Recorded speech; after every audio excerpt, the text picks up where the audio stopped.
Jide is back as promised, and Jide, time for you to, do the magic. I see that thing in your hand, Yeah, it's what the magic I want to call is. it the magic wand. Yes. When we were here some minutes ago, we looked at that magic number, which was 17. 17 Right. out of the 18 states that were having governorship elections are guaranteed to have new governors. That was the number then, 17. Now the new number is 11. And by 11, I mean that there are 11 state governors that are trying to come in for a second term.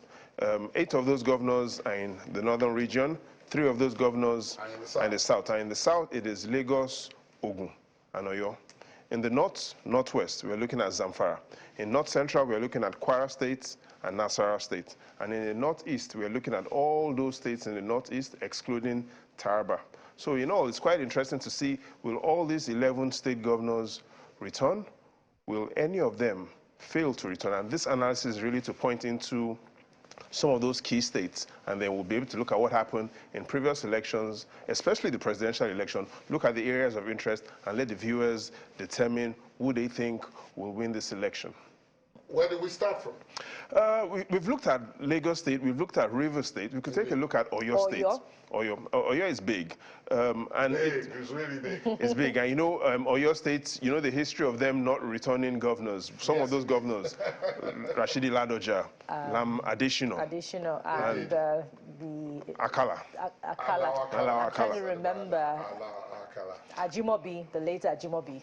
Well, actually, he was the one who broke the jinx. He did. Ajimobi broke the jinx by winning a second term in office. Yeah. The challenge is, Ladi, will Sheyi be able to achieve this? And I'm worried.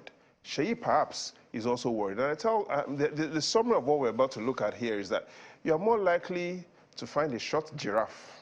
Here we go. Than for you to find a happy Sheyi Makinde. And I'll explain why. When this election happened, during the presidential election, Sheyi lost all the senatorial districts. In simple terms, Oyo State, Oyo North was won by APC, senatorial district.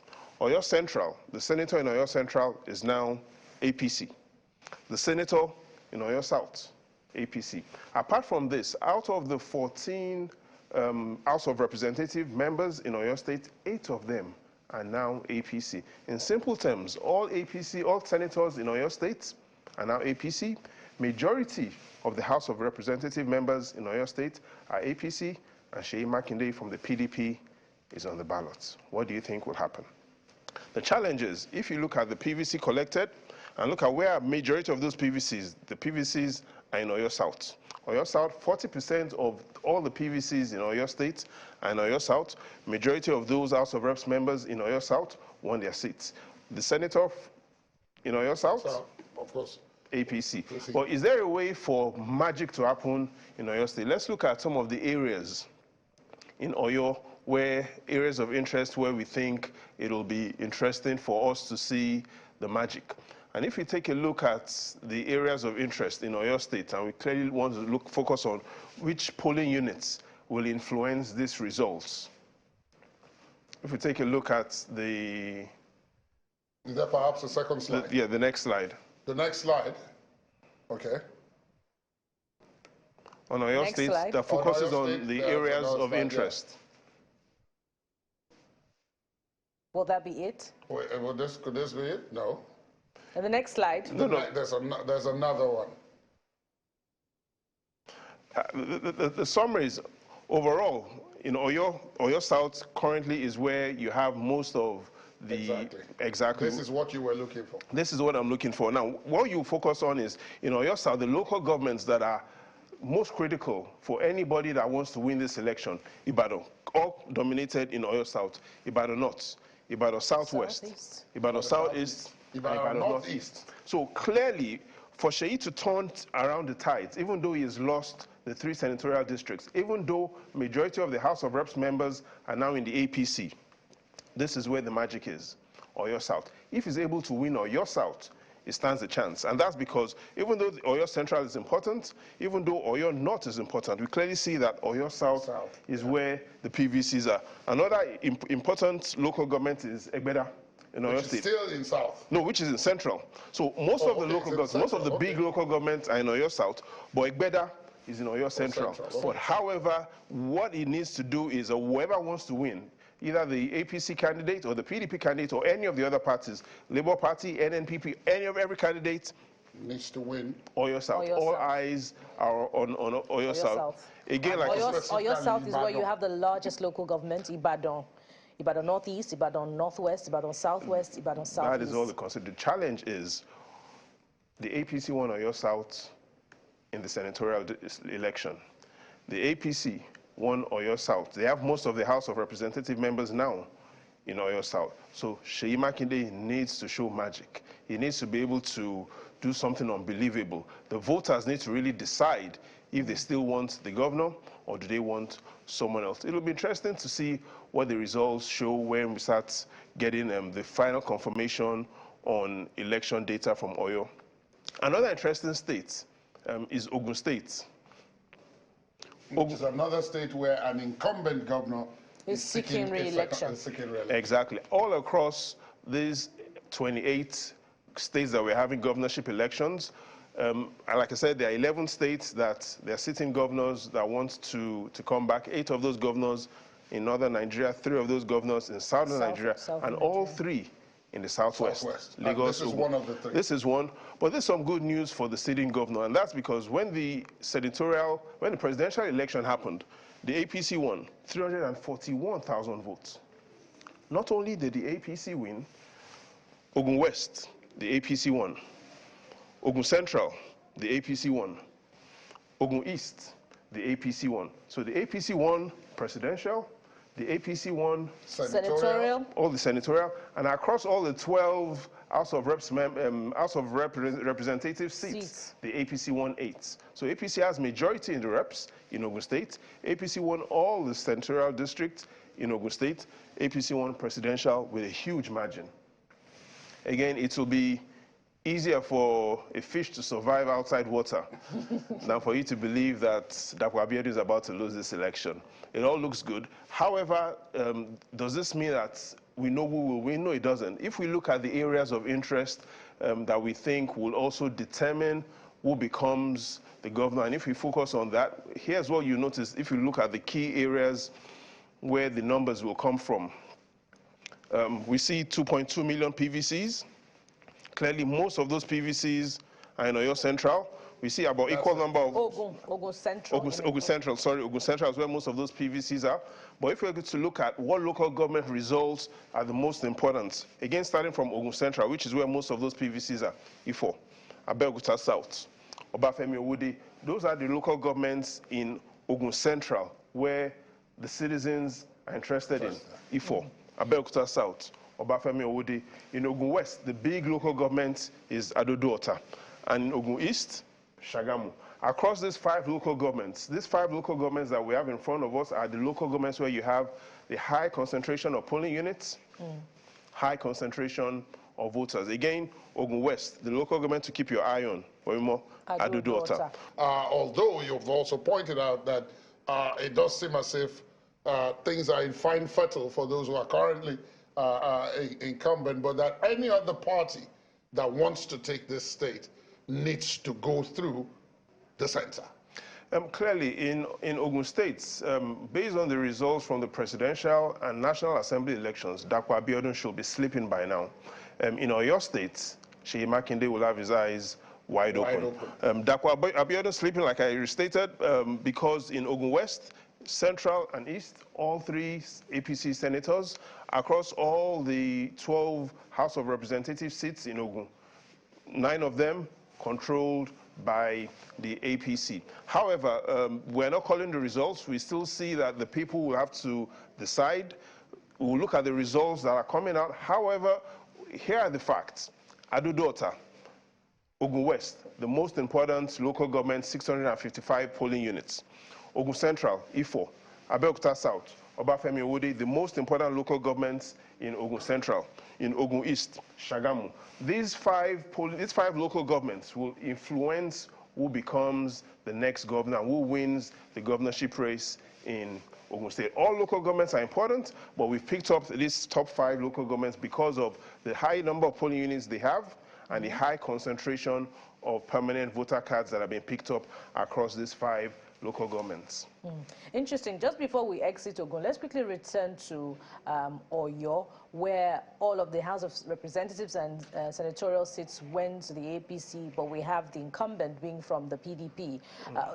Could you have anything to do with, the peculiarity of the politics in that state, where there was a suggested possible alliance with the ruling All Progressives Congress at the national? Yeah, so all the senatorial districts in Oyo State went to the APC, but out of the 14 House of Representative seats, 8 of them went as well to the APC. So not all the House of Representative seats went to the APC, but more than half went to the APC. And that was a high number. Significantly high number, enough numbers for the sitting governor to be worried. The fact shows that never in Oyo's history as a sitting governor lost the 3 senatorial districts and got re-elected.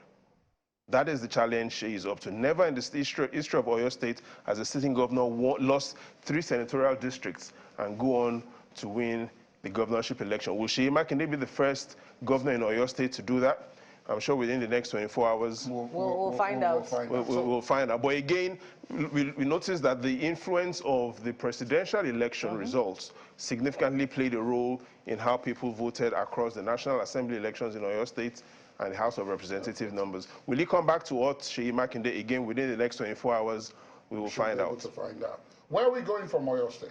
We can look at the Northwest. Again, the Northwest because of the influence it plays in national politics, especially Kano and Kaduna. We could start with Kano, because a lot of magic is about to happen in Kano. Now, this is interesting. Kano, 24 House of Reps members during the presidential election. But here's what first happened in Kano. The APC won Kano North. However, most of those PVCs are not in Kano North. The NNPP won Kano Central. Which is where the PVCs are. Which is where the PVCs are. So the senator from Kano Central is now NNPP. The senator from Kano South, now NNPP. Look at what NNPP scored in the presidential election. Then if you also look at the House of Reps members in Kano, out of 24, 17 are now NNPP. So 2 interesting things. NNPP controlling Kano Central, Kano South. However, look at those numbers. The regions that NNPC controls, Kano Central, Kano South, over 70% of those locations where the PVCs are. Even though the APC won Kano North, only 21% of registered voters live in Kano North. Will the APC, the PDP, or any of the other parties be able to shake out NNPP from Kano? Ladi, what do you think? Well, I mean, on the basis of the statistics that we find here, it looks like, to use your phrase, the NNPP is sitting pretty, based on the results. But if anybody wants to push them aside, they've got to go through the center. They've got to go through the central. It put in simple terms, it will be easier for Romeo to leave Juliet than for the NNPP to leave Kano. We look at Kano Central, now dominated by the NNPP, Kano South dominated by the NNPP. Most of the local governments, out of the 24 House of Reps seats in Kano, 17 won by the NNPP. Is the NNPP about to lose Kano State? Let's look at what's going on at the areas of interest that could shape who still eventually goes on to win Kano State. Again, those areas of interest focuses on those local governments where we have the highest number of polling units. Those areas of interest you have there, the same local governments that have the highest number of persons that have picked up their PVCs. And like you know, 51% of all those that have registered and collected their PVCs, Kano Central. Which are the key local governments in Kano Central? We see those 5 local governments. Nasarawa, 814 polling units. Dala, Kano Municipal, Fage, Gwali. These local governments in Kano Central influence who will become Kano's next governor. However, we've seen the history. 2 senatorial tickets, NNPP. Most House of Representatives, NNPP. NNPP winning the presidential election by a big margin. And these 5 local governments where we have in Kano Central dominated right now by the NNPP. Again, the highest number of PVCs collected is not necessarily in the largest area. You can see Kano Central there. It's taking up. Doesn't look too big. No, it doesn't look too big. But there are a lot of votes there. Those are where the votes are. The citizens are voted. We're just waiting for us to verify if the citizens voted along the same lines they did when we had the presidential and National Assembly elections. In Kano as well, we're going to be having we've had State of Assembly elections in Kano. Right. 40 people, 40 seats in the State House of Assemblies are also up for grabs, because those are the seats that will influence the sort of policies and programs that whoever wins Kano will shape for the future of the citizens in Kano. So, Jide, will the NNPP be repeating the feat from the presidential election in the governorship elections today? The only ones that can answer the question are the citizens. The citizens, and INEC that's counting the votes. Right. We're hoping as well that we not only find a governor that is chosen by the people. We're expecting that this election will see a high voter turnout, because the challenge today is, based on the evidence and the visuals we are seeing, the question is, are we practicing democracy? Or are we practicing minocracy? Minocracy being, in a lot of the states, is the minorities of people, the minority of people that are coming out to influence who will lead the majority.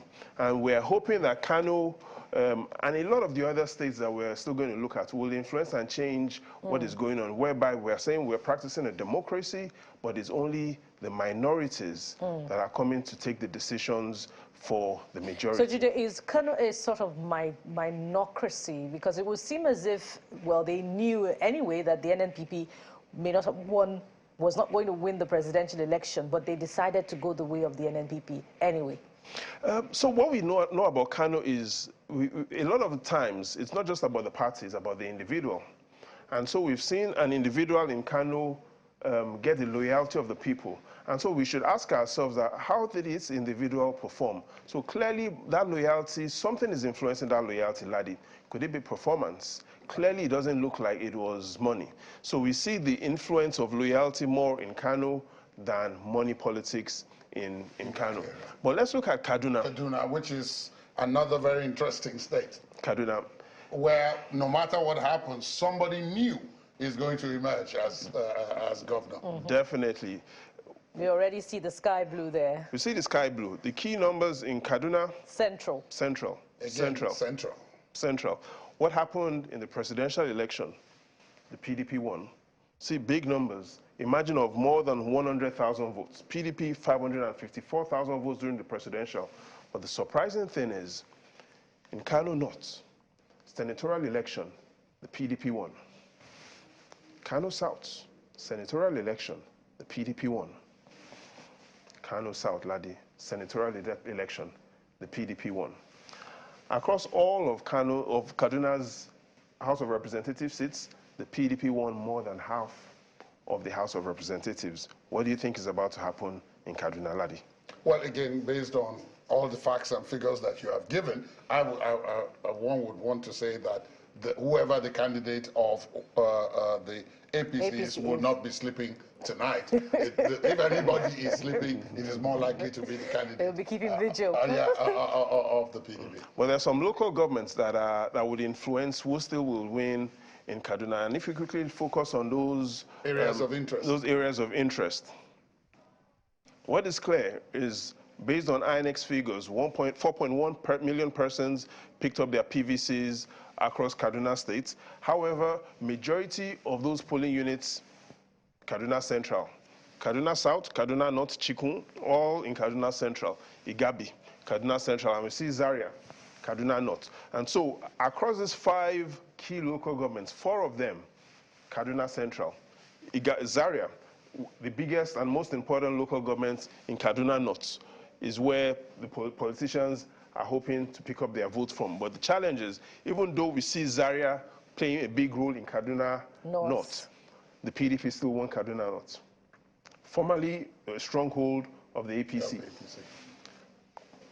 Kaduna Central, PDP won. Kaduna South, PDP won. The 4 local governments in Kaduna Central that would influence results: Kaduna South, Kaduna North, Chikun, and Igabi. So those are the results that I'm keeping an eye on. Once those results are fully declared, it allows us to confirm if the PDP, NNPP, Labour, any of the other parties on the ballot, all of them stand a chance. However, based on the recent results, we see one party showing the strongest momentum towards. Well, it's interesting to note, Jide, that Kaduna South has the highest number of polling units, 796. Has that always been the case, or is there some sort of awakening in Kaduna South due to the new movement in the political terrain, particularly during the presidential and National Assembly elections? So you're right, Wemo. However, Kaduna South is the name of one of the local governments in Kaduna Central. So what we've seen is Kaduna South, one of the local governments in Kaduna Central. Central. Yes. Okay. So Kaduna South is a local government in Kaduna Central. Kaduna North is another local government in Kaduna Central, and Chikun and Igabi all in the central area all in the central area of Kaduna. We've seen the similar number of polling units. The numbers have changed a bit based on INEC's new configuration of the polling units. But nothing significant has happened with regards to the distribution of polling units in Kaduna Central. Kaduna Central historically has been that local government that has the highest number of persons living in Kaduna State, highest number of registered voters, and yes, indeed, highest number of PVCs collected. So you have vote concentration in Central. People living in Kaduna, concentration in Central, and that's where really the activities are, Kaduna Central. Let's look at what's going on in one of those other states that people are interested in, Benue State. Nah, this is this one is a game changer, if you like. I hesitate to say that, but if you look at it, even starting from where the PVCs are, this one is a bit more finely balanced. You got 37, 36, 27. More finely balanced. Governor today, PDP. However, the APC won in Benue State. Out of the 3 senatorial districts in Benue State, the APC won 2. Out of the House of Representatives seats in Benue State, the APC won the majority. What do you think is about to happen in Benue? Well, as Ladi was saying, the incumbent will not be sleeping tonight until the results are determined. But it looks as if the new entry in the politics is going to also make a strong showing, even though they may not necessarily win at the governorship election. And I know why you're saying that is partly because the difference in the votes in the presidential election was not that much between the first and the second. Difference, not that much. The major difference was that we've seen the APC win 2 out of the 3 senatorial districts in Benue. The challenge is, if we go back to the presidential election, Ladi, remember the PDP did not win any states in the North Central. All those states were won by the APC, apart from Plateau and Nasarawa State that the Labour Party won. So it's going to be interesting to find out if the PDP is going to be able to hold sway in this election in Benue. What areas will be interesting to see the sort of numbers that we'll see from Benue? Yes, we know that Benue Northeast and Benue Northwest and Northeast is where the votes are concentrated in. When the numbers start coming out, the numbers that we're interested in from the Northwest, Makurdi and Boko. From the Northeast, the local governments that we're interested in, Kwandi, 338 polling units, Katsina Ala, Vandeka. Those are the local governments that have the highest number of registered voters, highest number of persons that have collected their PVCs, and we see the polling units. Makurdi, 559 polling units in Makurdi, Boko, 472 polling units. Among those 2 states, those 2 local governments, we are looking at about 1,000 polling units, all concentrated in the northwest region of Kaduna. Northwest region of Kaduna, APC won. The northeast region of Kaduna, the APC won. What's about to happen within the next 24 hours, it will reveal to us which of these areas of interest was the person that eventually wins. Did he get voters from the supportive votes? There's 5 key from this. Let's also not forget that for you to be governor, not only do you need to win the highest number of votes, you need to win the spread, similar to the presidential election. Yeah. So you need a minimum of 25% in 2/3 of this local government. So we're also about to find out which of these states will we have those challenges in, whereby there's a particular candidate that wins the majority.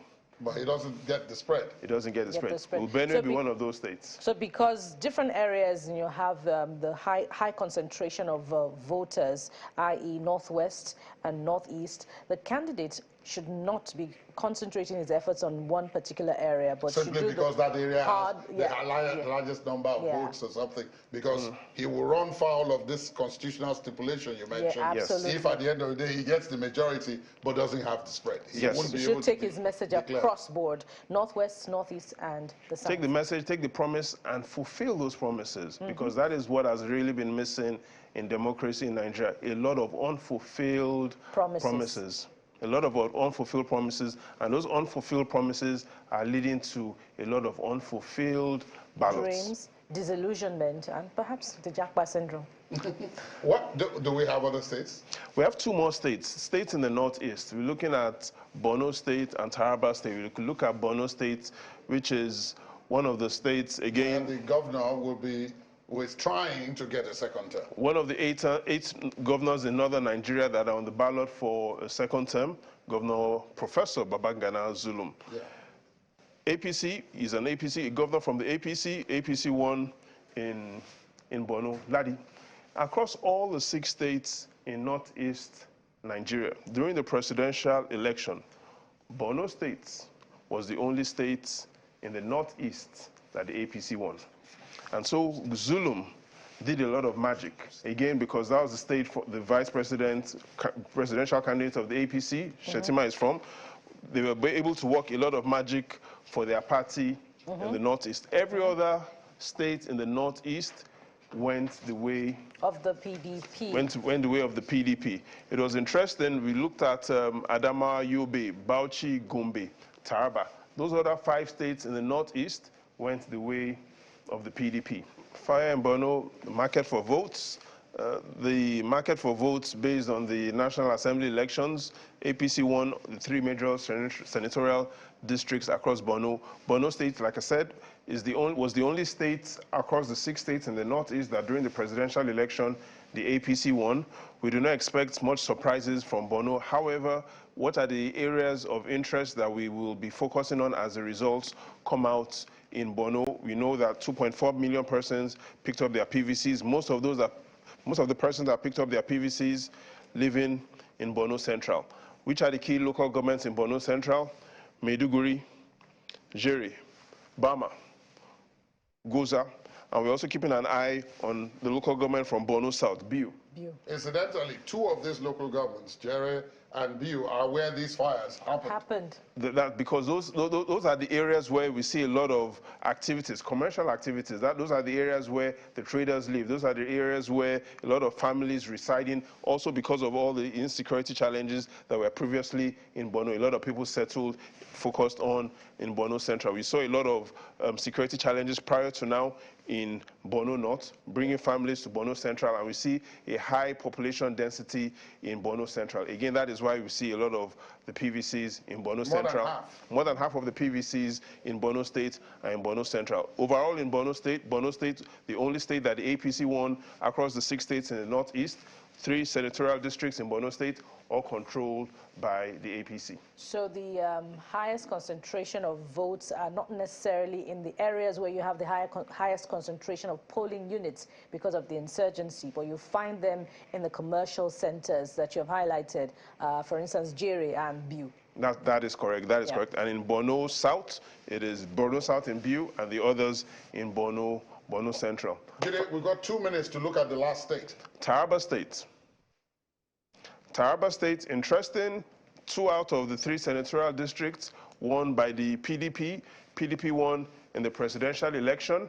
It will be interesting to find out what exactly will happen in this election when the results come out. However, we know the areas and we know the local governments that we're expecting the big numbers to come out from. If we focus on those local governments where we're expecting big numbers from Taraba, 1.8 million PVCs picked up in Taraba. Most of those fairly distributed. The North has a bit of an advantage when it comes to PVC and polling unit concentration in the North. The key local government to watch out for when the results start coming out from Taraba is Jalingo. When we're looking at which is the capital. Which is the capital. When we're looking at Taraba Central, the key local governments, Gasol and Sadon, So if you're living in Taraba Central, those are the two local governments we're expecting big numbers from. And from Taraba South, Wukari, and from Taraba South, Wukari is the key local government that we're expecting to influence this result. Overall, what we've seen is some big numbers. Yeah. Elections are happening in 28 states. On one hand, we've talked about those 17 states that are guaranteed to have new governors. What we've looked at as well now are the 11 states that sitting governors are want to return. But above all, these 28 states is to understand that when these elections happened during the presidential election, the NNPP won 1, the Labour Party won 8, the APC won 9, and the PDP 110. We've done this analysis to find out, will history repeat itself, or will we see a dramatic change in the results once INEC declares the results? The summary overall, what I've noticed with this election is, prior to now, we've heard that saying where democracy is about the majority having their way and the minority having their say. But this time around in Nigeria, what is going on is the minority are having their way. And the majority are having their say. Guys, Nice way to wrap it up. Babajide Ogunsanwo, as always, thank you so much for this analysis of a very compelling argument.